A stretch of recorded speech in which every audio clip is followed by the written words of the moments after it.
I hau te rongo o te pōhiri mō te matatini i te pēpuere o tēnei tau, kauanoa mo te rangatira o ngā whakahaere, engari hoki mo ngā tau kupu i whiua i te wā o ngā whai kōrero.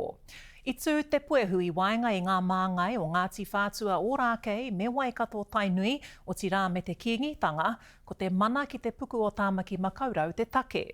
No te ata nei, ka puta te pānui ngātahi a Ngāti Whātua Ōrākei me te kīngitanga e mea ana, kua utahi rātau ki e tahi hui hei whakamārama pū i ngā hononga o te kīngitanga ki te puku o Tāmaki Makaurau me ngā hononga i waenga i a Ngāti Whātua me Waikato.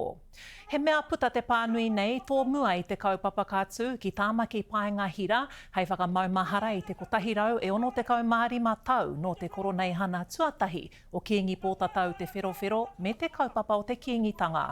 I mārama keho i te pānui o te rānei, hei whakanui tēnei i te kaupai motuhake kāekea e hararawa i te kokoraho whenua nā te kīngitanga.